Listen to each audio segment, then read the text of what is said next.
Welcome to the What to Read Next podcast. In this podcast, your host, Lori Amin, will interview published authors to chat about their work, journey to getting published, and their book recommendations.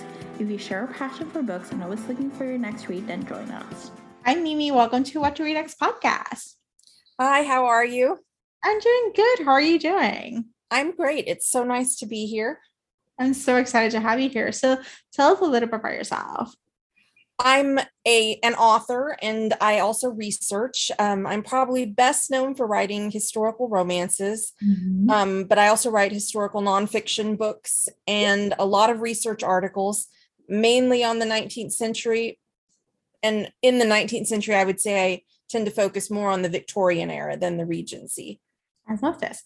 And so what fascinates you about the Victorian era? Because it was a lot of work. So it was a long period. It was 1837 to 1901. So it's a lot of time to play with. And during that period, there was so much change. And I think that's the main thing that fascinates me is there was change just on every front. Technology, medicine, social change, class mobility to the extent that classes could be mobile in the Victorian era.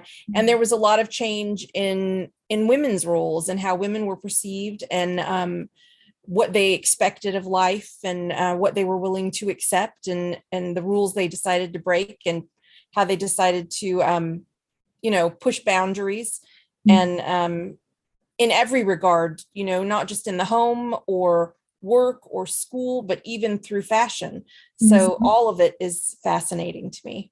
So speaking of fashion, the Siren Sussex, tell us a little about it because there's like a little bit of fashion in it. So there's lots of fashion.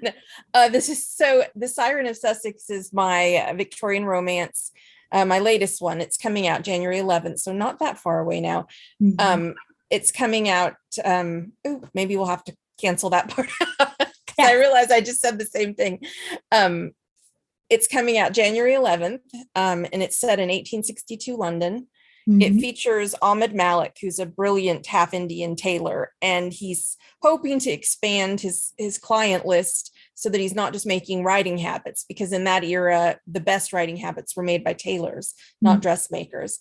So he's the hero, and Evelyn Maltravers is a country bluestocking come to London for her first season, and she calls on Ahmed at his shop, hoping he'll make her one of his famous writing habits. And that's how they meet. And it's sort of through their collaboration and the mutual respect they have for each other's skills that the romance first develops. And it's not an easy romance because they're not of the same class, they're not of the same race.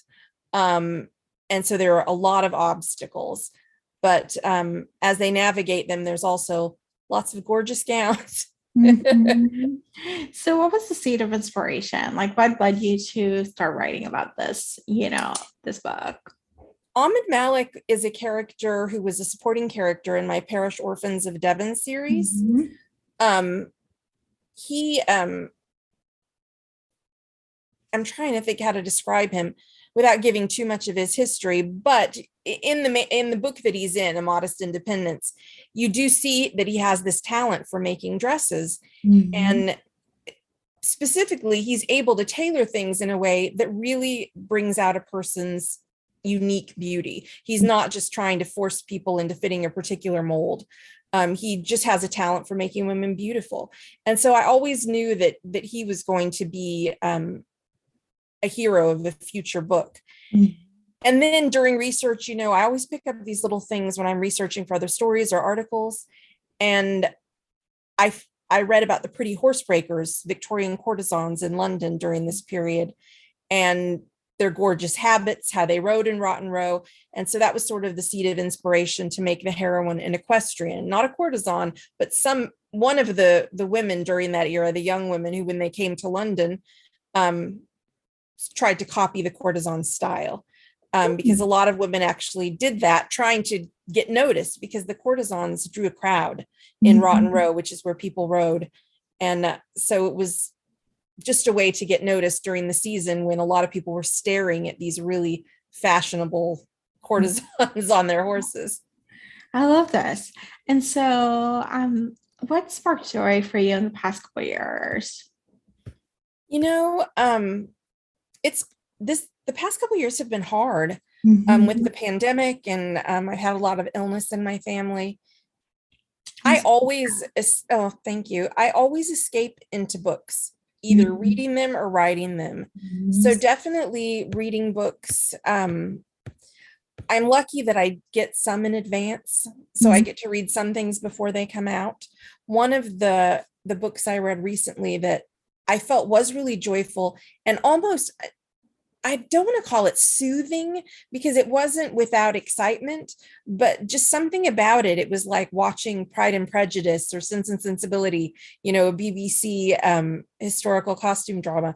And it's Susanna Lane's Miss Lattimore's List. Mm.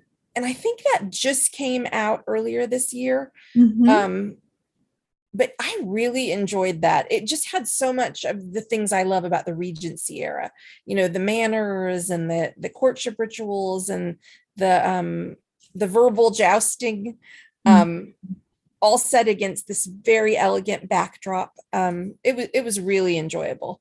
Oh, I'm gonna add that to my list. Do you have any other recommendations you want to share, or do you not have Um, to? oh no, yeah, I'm always reading something. I made a few notes of ones that I read most recently because I always am better at remembering the things that I read Yeah. the closest to me. But so I don't have just one particular genre that I read.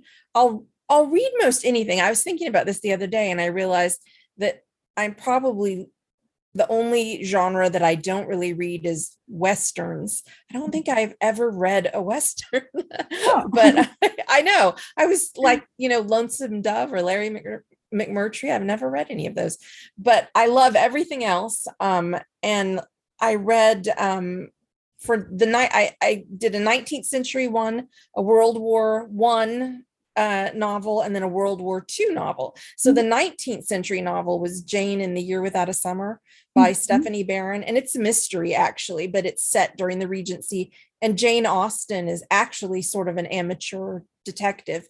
Ooh. But it comes out, gosh, just in a few months. I think it might be out in February. But my gosh, it is just so good. You could almost feel like you were reading something that Jane Austen actually wrote. It was really good.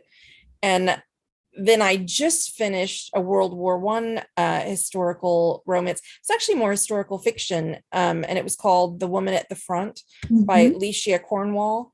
Um, Mhm. and that was about a woman doctor during World War One at a time when there were not very many women doctors going to war. And when she sees her chance to go actually to the front, she goes, and all the things that happened to her there. And I thought it was fascinating. And there was some romance in it, but yeah, I read it so fast because I just couldn't put it down. And the final book is The Mozart Code, which is World War II, and Mhm. that one's coming out in March, and that's a historical romance set in Vienna, which has some of the most beautiful writing.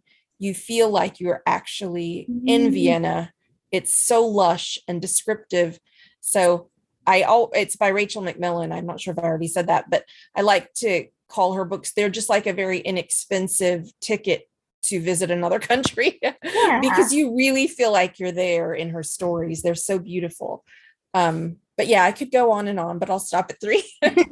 I love these recommendations. And I love it books out of Vienna because I feel like I haven't read that. It's like traveling around the world, Exactly. Yeah. No, it's really nice. It's like inexpensive world travel, time Mhm. travel, because you get to go back into the past. But Yeah. yeah, I love when an author can really capture the Mhm. atmosphere like that you when you're reading it, you just get sucked in, you feel like you're there. And not everyone can do it, but when you find authors that can, it's really special. That's amazing. So tell us where you can find you online. I am mainly in three places, or I guess four places, including my website. I'm at Mhm. mimimatthews.com on my website. And at Twitter and Instagram, I'm at Mimi Matthews Esquire, it Mhm. just ESQ, and on Facebook at Mimi Matthews Author. And I do update pretty regularly in all those places.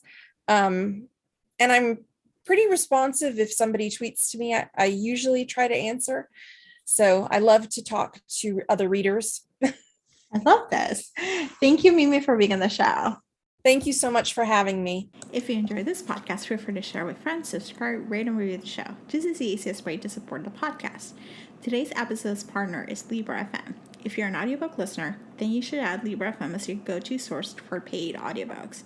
Libra FM makes it possible for you to buy audiobooks through your local bookstore. Memberships start at $14.95, and they also have great sales for romance audiobooks each month for $3.99, thanks to the Kiss Club. To sign up for Libra FM, please visit whattoreadnextblog.com/LibraFM. You will receive a free audiobook when you sign up for a monthly subscription. If you purchase a subscription through our link, you will be supporting the podcast at no cost to you. The What to Read Next podcast is part of the Frolic Podcast Network. Please visit frolic.media/podcast to discover new shows to tune in. Thank you so much for listening and have a great day.